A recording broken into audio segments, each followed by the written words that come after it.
Krishna. Welcome to the Bond of Love interview series on behalf of the Vaishnavi Ministry. Today we have the honor of welcoming Mokshalaksmi.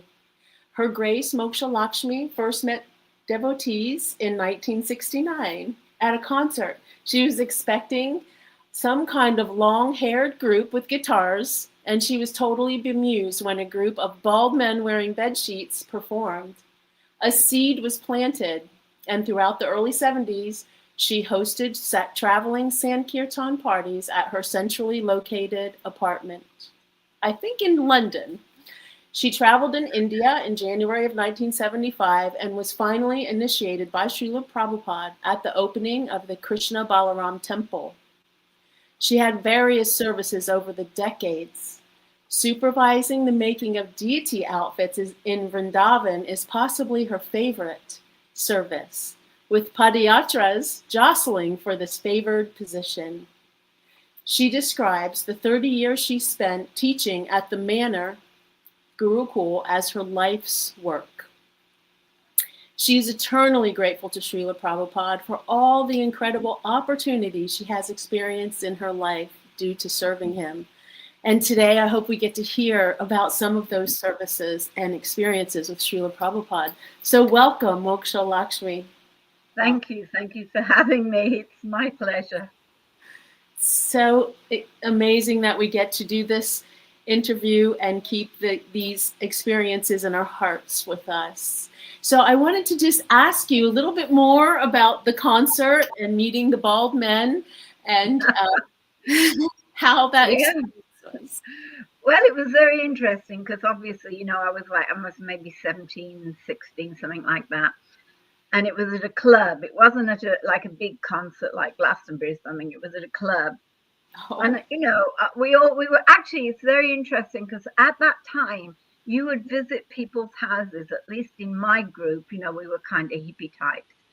And people would be chanting Hare Krishna because it was in the charts, in the UK charts. It was on top of the pops.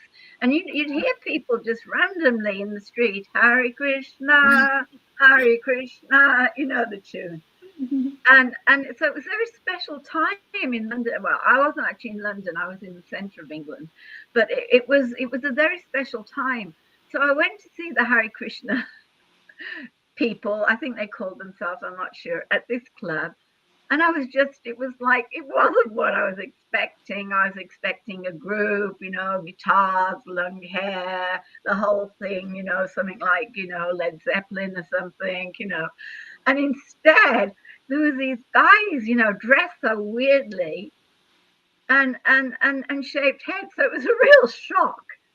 And the interesting thing is, and I always tell this story, because someone put some prasadam in my hand. Now, I didn't know what it was. It was like some kind of a Bombay mix, a fried something, chickpea flour, something. Mm-hmm. And the girl, she wasn't a devotee who put it. She was just a girl. And she said, oh, this is great. Have some of this. And I'm looking in horror, what I'm supposed to eat this. It's been passed around the room. I'm looking at the germs.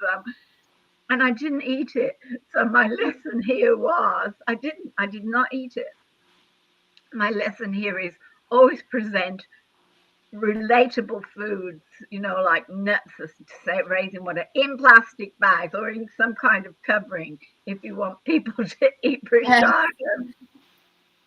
Yes. But somehow, even though the shock and actually the rejection of the prasadam, somehow, some kind of a seed was planted. Yeah. And I actually owe a favor to my ex-boyfriend at the time. He ran the local, you called a head shop in those days. It sold incense and kaftans and jewelry and Indian stuff. And the devotees went into his shop one day and asked him to sell their incense, their spiritual sky incense and books. And from that, this relationship, this is like the early 70s, 71 maybe, right through to 75. From that, this relationship with devotees developed. But it wasn't like an immediate, oh yes, I want to be a devotee. It was like, what the hell is going on?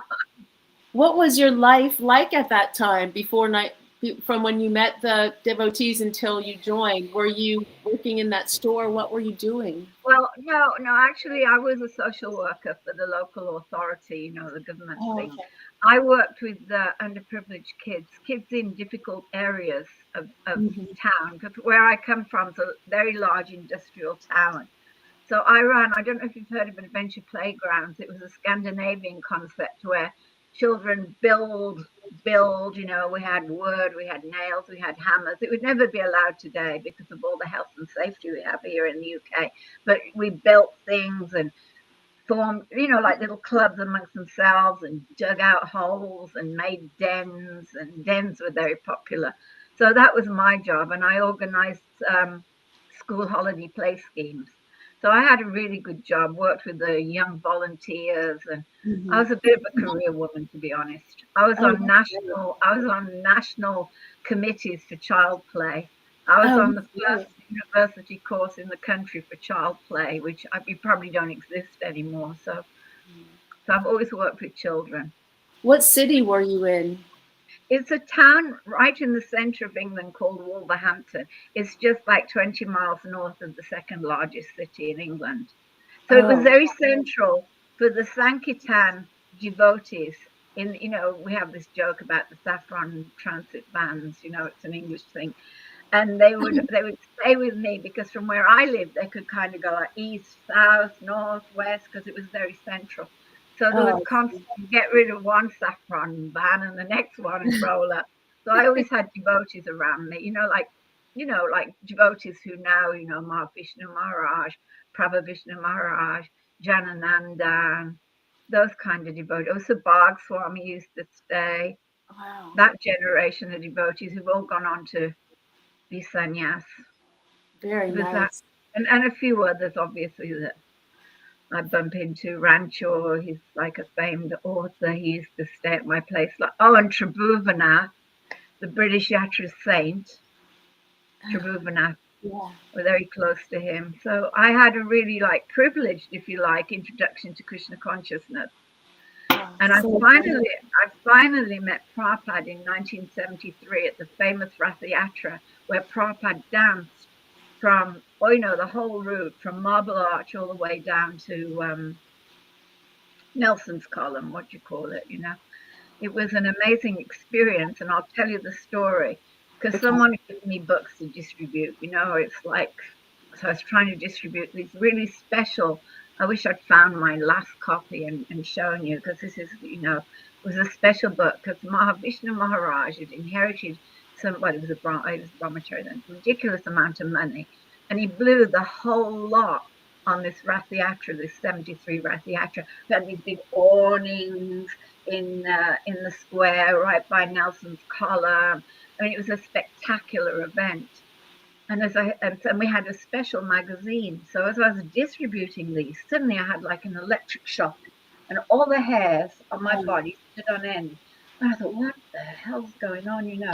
And I looked behind me. It was this side, I must remember. And about 2 meters away, Srila Prabhupada was dancing with Oh, devotees all around him. And it was like Prabhupada was so powerful. I felt him before wow. I saw him. It was an amazing experience. Wow. That sounds incredible. Yeah, so that was when I met Prabhupada via an electric shock. Did you stay near him throughout the rest of the Oh, it procession? was pushy shovey, you know. There was a circle of. If you watch the video, although I have to say Ramadev is there in that video right by Prabhupada, but if you see Hamsa Juta was there, and it was a whole ring of men around, and I was Right. shyer in those days than I am now. You know, it was kind of still new in one sense. Wow. Tell us what your favorite memory of Srila Prabhupada is, although that sounds like a great memory. Do you have some more? Well, you know, the interesting thing is what this one memory isn't mine, but it's something I heard in Vrindaban. I go to Vrindaban for Srila Prabhupada's disappearance day every year. In fact, I'm leaving Tuesday. Oh, And I heard this story, and the devotee, I can't remember who it is. I'll have to ask Dina Banda who it is. He'll know. And this devotee said, he said to Srila Prabhupada, sometimes I feel compassion for the, they were pointing out to all the conditioned souls. He said, sometimes I feel compassion for the conditioned souls. And Prabhupada said, only sometimes. And I think that gives such an insight into who Srila Prabhupada is, that what he felt for the conditioned souls. And I love that story. And I can tell you my own story that would tie in with that, if you like. I would love that. Okay. So I used to run like a school for this is in Bombay, because I was in India for 10 years. So in Bombay, in the Juhu temple, before it was built, it was just a shack on the side of the road, really. It was, and it wasn't even a building. It had, concrete floor with tiles and a corrugated tin Yeah. roof. And it had blinds for the rain, that would come down, blinds. There weren't any walls. But No on the walls. back, there was a wall. There was a wall where the deities were, Radharasa Bihari. And it was like open onto the street. There wasn't a boundary fence in those days. So nearby, there was like a fishing village. It was a poor area. It's not like Juhu is now. It was a poor area. And there were a lot of poor kids. And their clothes, they were wearing rags. Yeah. So I started a school for these kids during their holidays from their Marathi school, from their, regular school. We started the school and we dressed the kids up. We used to have these incredible kirtans. And Prabhupada heard the kirtan one evening and he said, who's that chanting? And his servant, it was Harry Sawyer at that time, I think, he said, oh, there's a school, Prabhupada. Now, these are for, little what we call ragamuffin kids. They're not, they're not cultured kids. They're not from wealthy families. These are just the street kids that hung around. Yeah. Wearing rags until we dressed them. And Prabhupada had the children go up to his room. And there he is sitting with who knows who. He had, Kartikeya Mahadevya, all these friends who'd come and visit him. And there he was. He had time for these little children. It was just it's humbling in one sense. Srila Prabhupada, he had time for everyone, and his compassion, his love spread is for everyone. I think it was a very heart melting moment. Oh, it just sounds amazing. I can see that Srila Prabhupada's compassion for all conditioned souls is Yeah, very special to you. yeah, because that was already my thing, in my Yeah. pre-devotee days. We're going to change the world and make it a better place, and the children were going to get everything they needed. So that was all my mindset prior to me becoming a devotee. What other qualities of Srila Prabhupada stand out to you that have kind of molded your life? I'll tell you another story. Okay. Whew. So I actually, Gopal Krishna Maharaja, All India GBC at the time, he sent me to Vrindaban to work there, to serve there. And I was there for quite a few years. But in 1977, when Srila Prabhupada became ill, he left. He was going to go to New York. He actually only got as far as London, but I was in Vrindaban. And his flight, in those days, my understanding is he used to travel British Airways. And his flight was late because he was leaving the temple at midnight. And of course, we all stayed up to say, our goodbyes. Yeah. And we're on the street outside the temple. In those days, it was not many cars. And Prabhupada's car started off and it stopped. And it stopped in such a way that I was looking down at Prabhupada and he was looking up at me. And Prabhupada was resting, he was lying on guest house mattresses. I think there were a couple of them. And I'm looking down and Prabhupada by that time is just skin and bones. There's no, I've got this fat. There's nothing like that. It's skin and bones. And was just lying there looking up at me, and I was looking at him, and it just struck me his determination to please the devotees and to preach. I think it's just like, whew, it's just was quite an incredible experience. Yes, I can't imagine. Yes. You know, to see, because Prabhupada's home was Vrindaban, and he has that wonderful house there that we can still see all his paraphernalia in today, wonderfully kept by Devi Shakti and Dharmatma Prabhu. I love that house. And to see Prabhupada leaving his house and his home, Vrindaban was his home, just to please the devotees, and his determination to preach. So I think that tells us a lot about Srila Prabhupada's character. Yes, it really does. Do you have other instances where you observed Srila Prabhupada adjust kind of to the time and the place of the moment and the circumstances of what was happening? But that was such a beautiful example to remember. Well, actually, I went when I was in Bombay, we joined Srila Prabhupada in Ahmedabad in Gujarat for a Pandal program there. And actually, that's where Yashamati Nandan Prabhu and his dear friend of mine, wife, Radhika, they stayed there to open a temple, which of course is a huge temple now, beautiful temple. So we went there with Aditya, my dear god sister, who's now departed. I was like her assistant to look after the deities. We took little Radharasa Bihari, believe it or not, you know, the little brass deities from Bombay. They traveled with us, care of Aditya and a terrible assistant, me, to Ahmedabad. And Prabhupada was giving lectures to the people. We went, you know, to lecture in someone's home, probably very prestigious people. And Prabhupada, what he said to them, I found it charming because, you know, they're Gujarati. And Prabhupada said, Krishna's father was a Gujarati. And he said, it's a special birth. He said, Bengali is a special birth and Gujarati is a special birth.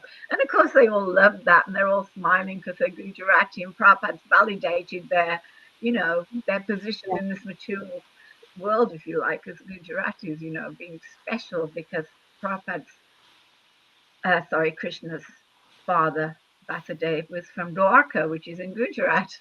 So it was, I found that, you know, I find it very charming that Srila Prabhupada could, you know, a perfect speaker, if you like. Yes. You know, he won the room over with one story.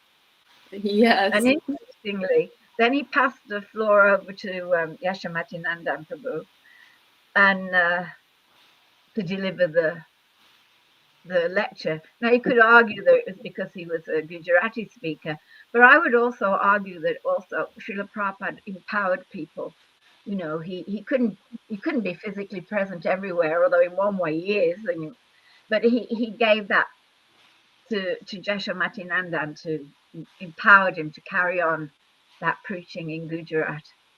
Yeah, you know, Prabhupada wasn't like, you know, control, you know, a megalomania type, control everything. Prabhupada let go and let loose. I always say how, you know, Dhananjaya went to Amsterdam and Italy, didn't speak a word of Dutch or Italian, but off he went to open centers because felt that gift of from Prabhupada that we could do things, you know, we could do things and this movement on. And I think that's really important because there's still quite a bit of pushing on to do. Yes. It's incredible all that everyone accomplished under that umbrella of Srila Prabhupada, being empowered by Srila Prabhupada. Yeah. I'm really interested to know how your initiation was in at the temple. If there was a lot of people. Oh, yeah. Srila Prabhupada chanted on your beads and. Yeah. He handed them to Shrutakirti, and Shrutakirti handed them to me. I'm actually, by some grace, on that video of, you know, if you look at those videos, I'm wearing a blue sari and a yellow blouse. And I keep checking, and I check to make sure it was me because someone said that it wasn't me. I'm sure that's me. And I checked a picture, another picture I had of me in the sari I was initiated in, and I checked, and yes, it's that sari, you know, that's me getting my beads from Prabhupada and paying obeisances. You just see me for a little while and sitting in the crowd. And when I got my name, Mokshalaksmi, everyone cheered, and I'd got no idea why. You know, what do I know? I barely knew anything, to be honest. And apparently they used to, you know, chant Om Mokshalaksmi before they went on sankirtan, you know, liberating the Lakshmi. Yeah. That's how they saw it. But it actually means the servant of Lakshmi Devi when she gives liberation. So that's the meaning of the name. So yeah, it was a wonderful thing, that whole program. It was, we went from Bombay and we had a whole what they call a bogie in Hindi, train compartment to ourselves with prasadam, and I think Giraj Maharaj even bought us all a limca or something. You know, it was like it was a really exciting thing, and we all stayed at Fogal Ashram in one room, all the Indian devotees. So devotees from Calcutta and Mayapur, we're all in the same room, in a big room in Fogal Ashram. Oh. And I mean, I've told this story many times, but for me, the best part was when all the flowers were showered. You know, you hear stories of the spiritual world where the demigods are showering flowers. And it was like that day. All these flowers, I don't know where they came from, all these red rose petals, pink actually, you know, like a deep pink, came showering down, and we were all like ankle deep. I mean, sometimes I say knee deep, but realistically, it was more like ankle deep. You know, we were walking through these flowers, and it was just such a regal thing. I mean, when do you have that many flower petals? It's like, I mean, nowadays we do, but in those days in India, it was. And of course, Prabhupada was there, and Prabhupada did the arti. And I was at the back, but I was still, we kind of climbed up one of the pillars a bit, a friend of mine and I, Ambika, and we could see Prabhupada doing the arti to Krishna Balarama. Oh, wow. And the smile when he turns around to offer to the devotees, it moves something in your hardened heart. It was a wonderful experience. Oh, thank you for sharing that. What you mentioned a video. Is there a video of your initiation? Yeah, if you go, you know, those memories. It's Vrindaban, April 75, and you know it shows part of it. You see Arya who was also in Bombay. She got initiated in this white sari. That's Arya, and you see what was her name? You know, the actress, the German actress who was American German. Oh, her name's gone out of my head. You see her on it. She was getting Brahmin initiation, and it's I like to watch it every now and again. Oh, I'm going to try and find it too. Okay, thanks for that. What about Prabhupada? There's so many things you've already shared about Srila Prabhupada. What was there one thing or many things that really helped you continue time after time throughout your life, just dedicating your life to serving Srila Prabhupada? I can imagine that there must have been some challenges along the way or difficulties. What made you keep serving, that dedication? I guess you could say Srila Prabhupada stole my heart. Oh, yes. And it hasn't been easy. Don't think, oh, it's just bed of roses, you know. It's not without its challenges. And I think it's important to understand that there will be challenges, because you can be naive when you join Krishna consciousness and think, oh, this is it now. It's just going to be this wonderful path back to Godhead. But it's not. In fact, Srila Prabhupada gave this lecture in Vrindaban, and he said, as you advance in Krishna consciousness, Maya steps up her attacks. So it is a bit of a rocky road back to Godhead. But, well, I made that vow to Srila Prabhupada in an important place on an important day, and we can't take our vows lightly, can we? But Prabhupada did steal my heart. And the other thing is, I believe the philosophy, you know? It's interesting. I came from a kind of unusual family in that my father was a Ukrainian genuine refugee from the Second World War. My mother was an English lady, and she had a blind brother. Now, no one else had a blind anything at school, you know, and it bothered me, this blind brother, my mother's brother, not mine, bothered me, the blind uncle. And you search for answers. My parents were actually both atheists, but I was, everyone was a Christian in those days. But I was always looking for God as a kid. I was a bit strange. I was the only one to take a O levels. That's our exams in England, religion, and then an A level in religion. And I was looking for this answer as to why is one baby born perfectly healthy, silver spoon in the mouth, we say in England, when you have, you probably know that expression. Mm-hmm. And another baby's born blind. I couldn't get my head around it. It didn't make logical sense to me. And then, of course, when I came across Srila Prabhupada's books and karma, reincarnation, then I thought, oh my God, at last I've got the answer. Because Christianity doesn't answer it. Even when the Jehovah's Witnesses knock on my door, and I'm always polite because I know what it's like to go out trying to convince people of something. And I asked them, and they said, oh, read whatever, Matthew something or another. And I didn't. It really didn't answer the question, It's like the Prabhupada, all life's questions are answered by Srila Prabhupada's grace. Yes. Oh, and the other reason I've stayed is because I really like kirtan.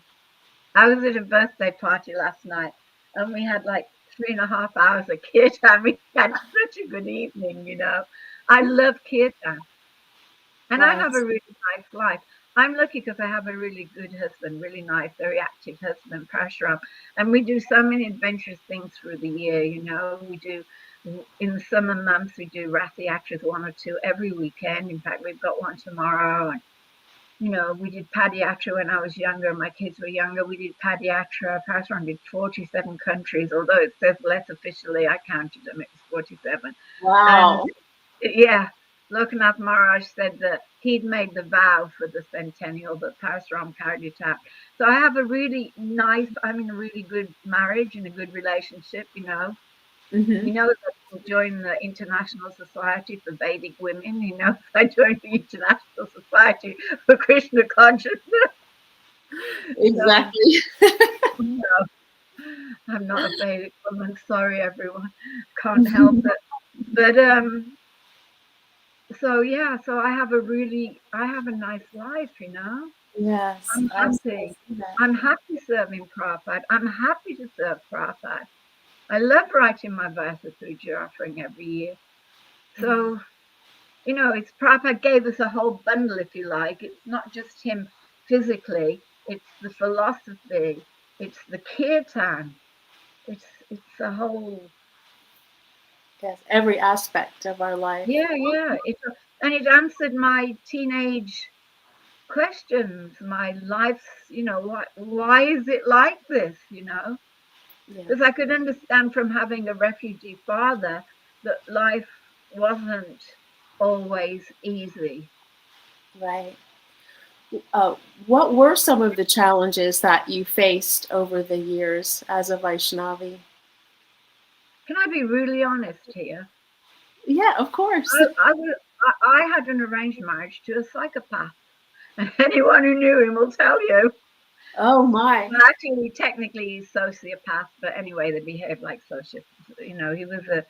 It was a really difficult time because on the one hand, I've had gone through this whole wedding thing and the fire. Although to be honest, this is the fire sacrifice was set up in Krishna Balarama's courtyard, right near the tree. Okay. And there was a hailstone storm. The hailstones were like this size, like snowballs, and it destroyed what was set up for the wedding. Now, anyone with any brains would have walked away at that point. That was a sign, maybe. It was a really big sign. Anyway, so how did that you? was very, very difficult because, of course, when you leave a husband, it's all your fault. They don't look at what's gone on in the marriage. They don't see you, with bruises this big all over your arms and, beaten up. They don't see that, but it's her fault, Maya Devi, whatever. And I think we really have to be a little bit realistic about the position of women generally, because it's very unfair that I got blamed for the breakup of the marriage. Yes, I left him. I was being beaten up. I was taken away from Krishna consciousness. He wouldn't let me chant my rounds. It was like a hellish situation. But luckily, my parents sent me a ticket to get out of it. So, wow. What as a vice? Stick with Prabhupada through thick and thin. If someone's discouraging your Krishna consciousness, not good. Very true. Very true. So sticking with Srila Prabhupada is what we could all learn from that experience. But do you have any? That's real chastity. Chastity is sticking with Srila Prabhupada. I mean, I admire your strength for doing the right thing for yourself. Chastity. Actually, one Swami, he's left now. He's an Indian, an Indian English devotee. His name was Krishna Das Swami. And in the middle of one drama that I was going through with this marriage, he said, and I always remember this because you don't get that much support. And he said, Mokshalaksmi is very chaste. And he understood that the chastity is to Srila Prabhupada. Yes. Yeah. That was probably a little bit controversial. Sorry. I have to speak my truth. Well, that's why we want to hear the truth. That's what helps us, like as a younger Vaishnavi and all the women to come, hearing your story and hearing advice that you have for us, or what we can learn from this, how we can take this into our hearts so that we can make the right decisions and continue in our Krishna consciousness. So yeah, that's the important thing, is Krishna consciousness. The goal is to go back to Godhead. Yes. Yeah. What are some of the things that you're grateful for with your time with Srila Prabhupada and your decades of service? You know what I'm really grateful for? Obviously, the times I got with Prabhupada, because you meet devotees that didn't even meet Prabhupada, but they're so dedicated to him. But what I'm really grateful for is my god sisters. I love my god sisters. It's really deep friendships.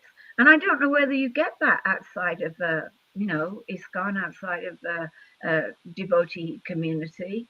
Yeah. I'm really grateful for my friendships. How do those friendships help you? Do you do things together or plan things together? Sorry? What does it look like, your relationships with your god sisters? Do you do things? The funny thing is you don't see one another for 10 years, and when you just back together, it's like those 10 years disappear, and you're just same as you always were. That's what I always find. I'll meet devotees once a year in Vrindaban, and it's just like the time, we just, oh, hi, ball, oh, yes, it's like time hasn't separated us. It just carries on. It's wonderful. Do you have any stories you can share with us about your time in India? India's great. I love India. Well, I can tell you the time Prabhupada came into the bathroom when I was cleaning it. Do you want to hear that? I want to hear that. Well, I used to, thanks to Shruti Rupa, my dear friend, when she was leaving, she asked me to carry on cleaning Prabhupada's house in Vrindaban. So yeah, because we used to go in after Mongol Arctic, before Guru Puja started. I'd creep through the back. There's a back entrance to Prabhupada's house, and I'd creep in, and Prabhupada would be translating. He'd be sitting at his desk in the big room. Mm-hmm. For those of you know Vrindaban, where the bed is now. That was Prabhupada's darshan room, and it used to have pillows on the floor, and the matting that they have, covered with sheets. So I'd sneak in there, and the doors would be open from where Prabhupada was to where I was going to clean the back of the house, and I'd really, really quietly close the doors, to try not to disturb Prabhupada. And usually he looked up, but sometimes he didn't. And then I'd close the door and I'd pay my obeisances then, because I didn't want to make a big fuss. Oh, here I am, and pay my obeisances, close the doors. I'd try and sneak in so there would be no disturb. Close this, like there's two doors, close them. And then I'd clean the back of the house. You go through Prabhupada's bedroom, and then there's a shower room, and then there's a toilet at the end. So Prabhupada had said how the mustard oil massages in his bathroom had caused stains on the marble. So I was systematically getting rid of the stains every morning. I'd go in and I'd throw this powder. In England, we call it Vim. I think it's carcinogenic, to be honest. You can't buy it anymore. I'd throw this powder, and I'd put my sari around my knees, and I'd be scrubbing away, you know, getting rid of these stains. And it was really, they were going. The floor was looking nice and shiny. And so I'm there, and the whole floor is covered in this white powder with all these bubbles. And I'm there, sorry, around the knees, squatting with a broom. And the bathroom door opened. And I look up, because I'm squatting. I look up, and Prabhupada, and the doors, there's two doors always. So there's a gap, and Prabhupada's looking through this gap. And he said, "May I come in?" Well, it's his bathroom, it's not mine. And I'm like, oh my God, I couldn't believe it. You know, it's like Prabhupada's manners, such nice manners. So of course I scoot out, and Prabhupada goes in, and I paid my obeisances on the other side of the foamy mess on the floor in the bedroom. And I was just so struck by Prabhupada's manners. May I come in, you know? Yes. Not get the hell out. It's my turn. I'm going to need the bathroom. You know, I just loved that manners that Prabhupada had. Yes. I'm quite a one for manners. Did the mustard oil come out of the marble floor? Yeah, beautiful floor. Scrubbed with love. Scrubbed with love. It sounds like Prabhupada I cleaned his toilet and his bathroom floor. Wow. And the rest of the house. So you had the honor of cleaning his rooms. What else? Was there anything else about India? India. Oh, there must be. I lived there long enough. Well, actually, you know, it's interesting because, you know, people talk about how, you know, women's whole Vedic thing. But when I was in India, of course, it was when there were not many people stayed the full year, and I stayed the full 10 years, you know. And I got to run the reception of the guest house in Vrindaban. I wasn't the manager, but I ran the reception. And my friend Madhavalacha, she, you know, got all the rooms cleaned. I mean, you know, it was a position of importance. And I ran the Makut business. Interesting, Prabhupada said, and this was like in, you know, 75 when Krishna Balarama Temple was opened. Prabhupada said that in Mayapur, they should make the devotee paraphernalia, you know, the saris on the looms and everything. And Vrindavan, we should make the deity paraphernalia, the crowns and the cuts, you know, all the jewelry and the clothes. And Dhananjay actually started a Makut business, and I was his assistant, because I'm quite good at moving the material energy around. And I ran that Makut business for quite some years, you know. And it was an incredible time in my life, because I dream about Krishna's clothes, you know, and like devotees would come with pictures of their deities, and I knew I could tell from every photograph which deities they were and where they were and what I'd made, you know, because we had at one point 80 workers making the makuts and the dresses, and that was a really wonderful time in my life. So I absolutely loved that service. Making deity outfits. I couldn't do it now. It's like my eyes wouldn't be able to see anything, but it's like that was a wonderful time, that service, doing that. Yes. How was the Padayatras that competed for that special service? God, that was a long time ago, but still, I love Padayatra. You know, I love the outdoor life, camping here in the fields. Even now when we pass a field, I always imagine a Padayatra there with where the tents would be, where the deities would be. It's just like, I loved, you know, because it's such a pure way of preaching, you know. You've got the deities on the cart, you've got the oxen, and they're the best preachers in the world, oxen. And you've got, you know, people going with the books, and you've got the Harinam. So I absolutely loved those years I spent doing Padayatra, you know. Where did you Where were they at? Were they all over, or where were the Padayatra? Well, we did England a few times, obviously. We did Ireland, we did Sweden, we did Denmark. I mean, my husband did 47. I'm just on about the ones I did. Did Holland, France, like around Europe. Because don't forget, I had kids, so I had to bring them back to school, and I was a teacher in the Gurukula, so I could only go for here and there. I didn't do the whole things. I did one. I did the English one from start to finish. Wow. But yeah, but it was a wonderful time because and you rely on Krishna, because who's got the money? At those point, we were still all poor.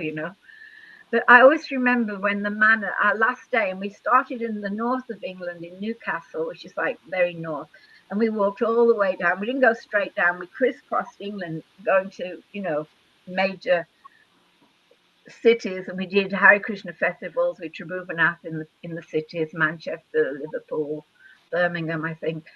And the day we arrived, we were parked about, we were camped out about 8 miles from the manor, something, can't remember exactly. And all the manor devotees came out to join us on the last day. And we all walked back through Watford, where our temple is. Oh, wow. The manor. And we all walked back to the manor together. And then they had a huge festival at the manor.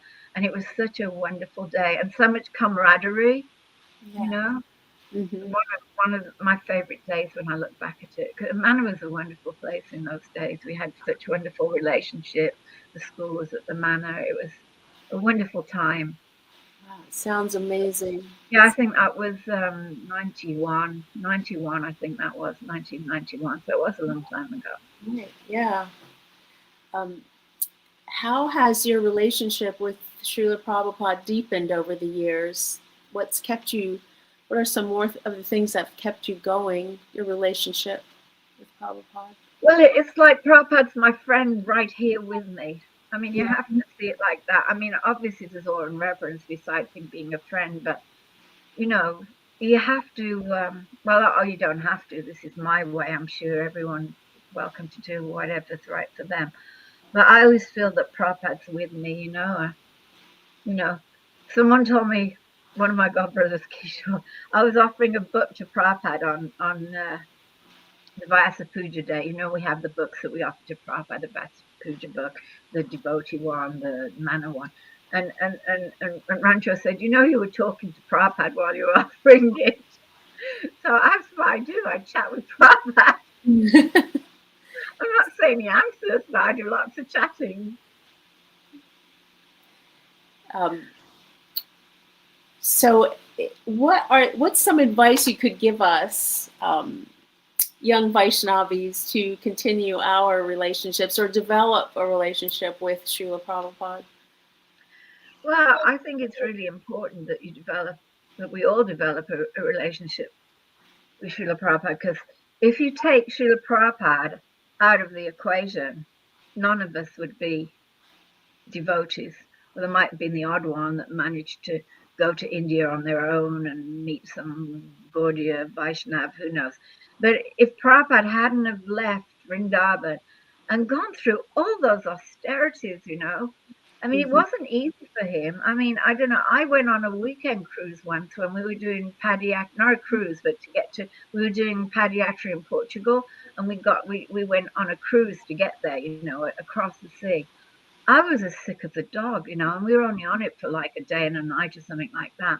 I mean, going on, and that wasn't the Atlantic. That was just some little piddly sea somewhere, across to France. I can't remember. Oh, it was to Spain. But still, it wasn't out like Srila Prabhupada. What he went, the waves in those oceans are unbelievable. Yeah. And I think it's like, I calculated it once. Was it like 12,000 miles? I can't remember. I could be wrong. In a cargo ship, I'm on a luxury liner getting where I'm going, and Prabhupada's and I'm as sick as a dog and doesn't know. And Prabhupada, he's on how long was it? I love that book, that Jaladu. Yeah.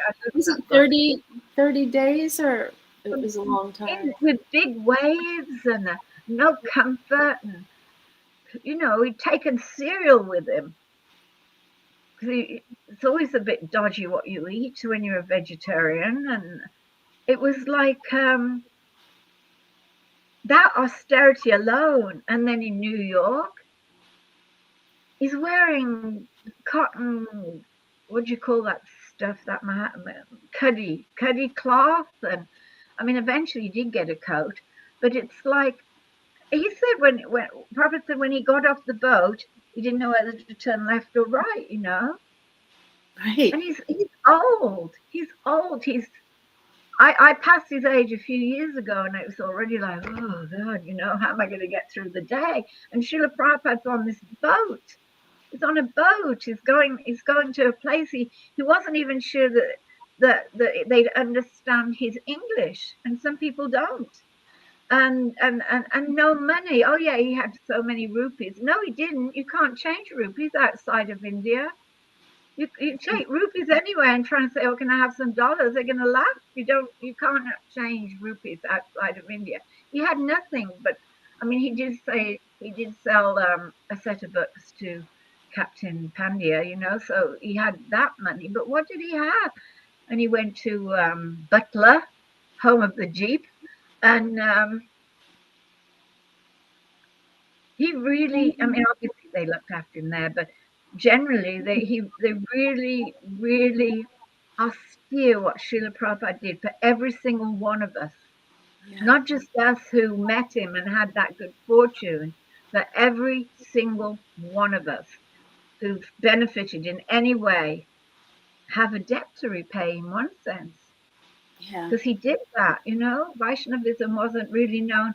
I mean, Bon Maharaj came with, I can't remember who the other one was, maybe Madhava Maharaj, and there were a few devotees. There was in Eastbourne in England, there was a couple of devotees, ladies, I believe, joined there, but nothing like what Srila Prabhupada did. So we all owe a debt to Srila Prabhupada, from my vision.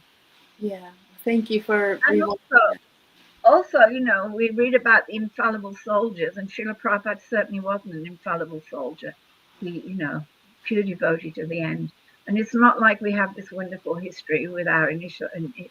Oh, my husband just came in, and it's not like we have this. You know, we have a bit of a speckled history. I don't know whether that's the right word, but you know. So let's not forget Prabhupada. He's infallible. Yes. Yes. Thank you for sharing that, to give us encouragement to keep going. Yeah, I mean, there will be difficulties, but nothing compared to what Prabhupada went through to establish this wonderful movement. We all owe a, you know, gratitude at least Yeah. to Srila Prabhupada.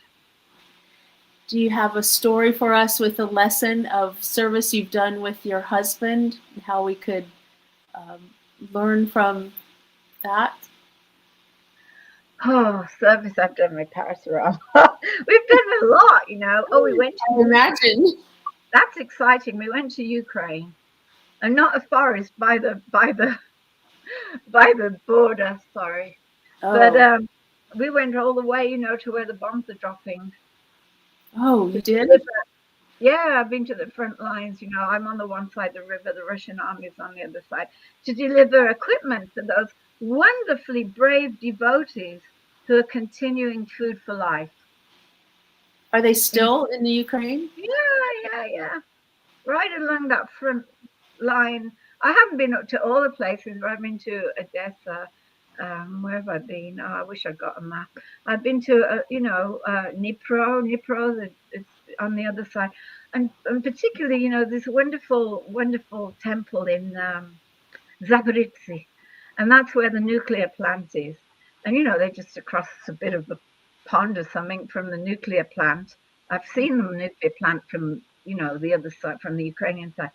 And it just all carries on, you know. The deities are unbelievable. The temple's beautiful. It's got this like dome, and all around the dome, there's Krishna and Radha, and then there's all the gopis around the dome. Oh, and wow.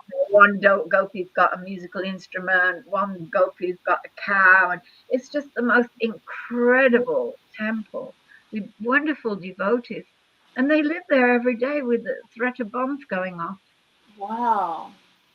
They're just incredible. And I'm sure it's the same on the other side, you know. But I was on the, my father was Ukrainian.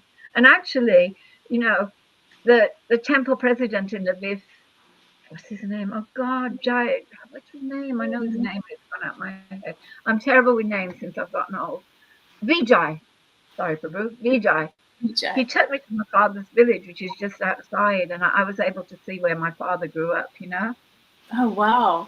So that was exciting. I saw the lake that we used to swim in, because there's also on about this lake he used to swim in, even in the winter. They used to swim in the lake, the very hardy people. So, yeah, it was really encouraging to see devotees under such difficult circumstances. They still do their service. Yes, it's I think incredible. they're in my prayers. Uh, it's we appreciate the Bond of Love, the book, and everybody sharing their stories with us. Yeah, I've got my copy. It's in my other room. My books are in my temple room, but my temple room's full of Parshuram takes stuff for poor people to India, saris and that. So we've got, it's like a storeroom in there at the moment. So you can't see my books or my deities or anything, because I have the Padayatra deities, Nitai Gaura Sunda, they're like big. And Oh, because we do Padayatras every weekend, I've got Jagannath Balaram Subhadra, also about 2-3 foot tall. So I've got quite a temple here at home. wow. So you're not slowing down in your service. Well, I kind of am, because, I did work full time. Well, I was always at the school, at the Gurukula. But there's with teaching, there's a bit of a cut-off date with young kids, because you can't keep up, and so much paperwork now. The government make it, a lot of paperwork, and I was already well past retirement age when I retired. I was well past it, so I'm having a quieter life on the battlefields of Ukraine. That was a joke. Don't take me It's literally. not quiet.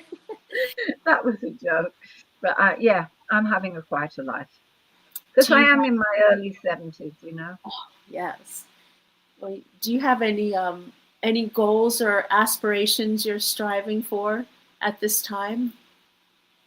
Well, I'd like to go back to Godhead, to be honest. The ultimate goal. The mature world's quite a challenging place. Yes, it is. And obviously, I'd like, here's a controversial bit, I'd like ISKCON to sort out its problems. I'd like the children to have really first-class education system in place, in safe places for them. And I'd like everyone to remember that they're not the body, but they're a spirit soul. And that, we remember that, and we don't see and treat women badly, which can happen. I've experienced it, obviously, as a woman for 50 odd years. It would be really nice if we became really loving and nice to one another.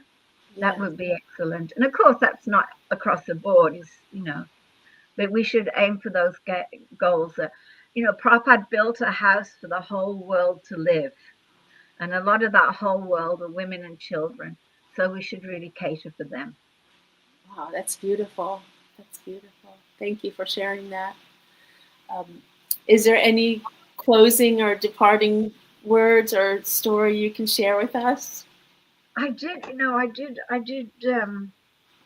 jotted down, because you asked what I'd like to answer. I did jot down things, but of course I didn't have time to read it because of the whole computer problem at the beginning. Oh yeah, I wanted to tell one of the things. I have to tell this story because it doesn't put me in a good light, but it's a true story. I think I should tell it, because one of the questions was, how did I feel protected by Srila Prabhupada, correct? Yes. Wasn't something like Mm-hmm. that. Well, something very interesting happened when I lived in Vrindaban, because the Goshalas a distance from the temple. And I lived at the Goshala because the Makut business was at the Goshala, and it was kind of like a 12-hour service, because the workers, they work long shifts. Yes. And so I lived at the Goshala in a very tiny room. It had been a kitchen, so it was probably like 6 by 6 foot. But I was happy, because I kind of like the rustic Vrindavan life. I mean, when I moved in there wasn't any toilets. I mean, I don't know how people are supposed to manage with that, but that's the reality of it. And the water was drawn from the well. We didn't have running water. Of course, that changed slowly. And what was I going to? Oh, yeah. So I was living there alone. Not alone, but in terms of I had this little room. And I used to walk to Mongol Arctic every morning alone. That's the alone bit I was trying to get in. And somehow Srila Prabhupada found out that I was walking to Mongol Arctic alone. Apparently, Palika was talking to someone, Prabhupada was telling someone, and Prabhupada overheard. So he said I should immediately move to the temple because it was dangerous. I didn't know Vrindaban was dangerous. What did I know? I've got this romanticized idea of Vrindaban, pure devotees, gopis, gopas, cows. I don't know the reality of Vrindaban. I'm just a young girl. And Prabhupada, so I moved to the temple. And there was a brahmacharini room, and I'm an only child, so it's kind of don't touch my things. I'm just it's how you're brought up, isn't it? Prabhupada said first 5 years of your life, what you experience, and so I'm in this room full of wonderful devotees, but it was a bit crowded and a bit noisy. Everyone up at different times, alarm clocks, everything, and I'm used to this the serenity of out in Vrindaban. So anyway. I stayed. Prabhupada told me to do it. I did it. I stayed there. And when Prabhupada left, the temple manager said to me, "Oh, you can go back now." Oh my gosh. This is a true story. And me, I went back. And I mean, looking back, I can't believe I didn't, but I did. I just went back because it was more convenient. My service was there. Right. But what I'm trying to say in this story is that Srila Prabhupada really did try to look after us. Yes.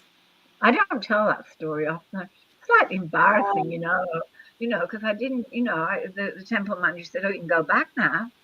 Wow. So I did. I could have argued, mind you, arguing in those days wasn't very productive. But so the point of the story is, though, is that Srila Prabhupada really did try to look after and protect his lady disciples.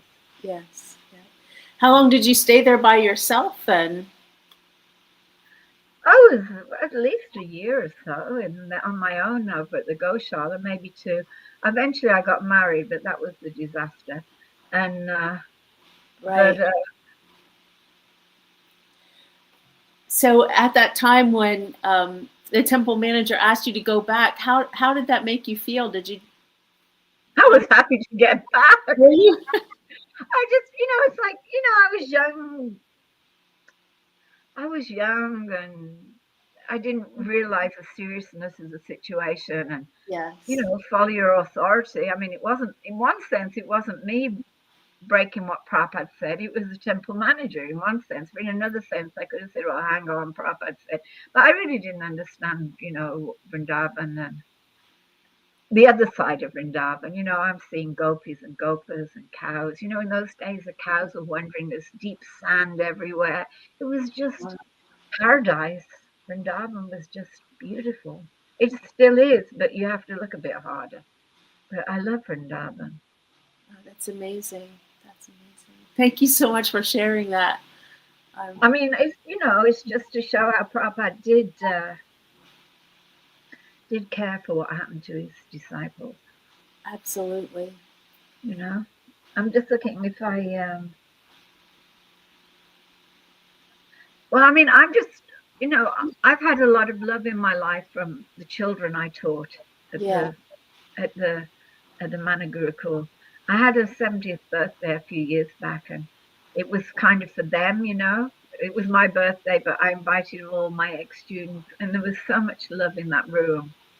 So I'm really grateful to the children, because children are wonderful, and I'm grateful to Srila Prabhupada that I got that opportunity to experience that love. It really was wonderful. And I miss the school, but that part of my life, sometimes you have to close the door on things. And of course, I still see the kids, and I'm happy to see them. Some of them are initiated now. I met one the other day who just got initiated. He was out on, where were we? He was somewhere in Harinam and just got initiated. And it's wonderful to know that you've had some kind of a positive impact impact on the lives of other spirit souls trapped in the material world. You've left Mokshalakshmi a beautiful legacy with all the children that you taught and all of your experiences. So I'm so grateful to know a little bit more about you. Thank you. It's their you know, those kids are like their family as well. You know, they're wonderful kids. I bumped into one the other day at the temple, and you know, it's an instant love, isn't it? That you feel for these children that have grown up in our movement and gone on to get initiated and take Krishna consciousness seriously.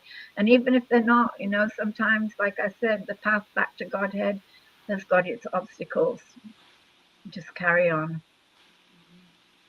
For sure. Well, thank you so much for this wonderful interview. If you have the pleasure was all mine. Oh, thank you. So I'm just looking, I do write things down, but I you know, I think I've passed it all.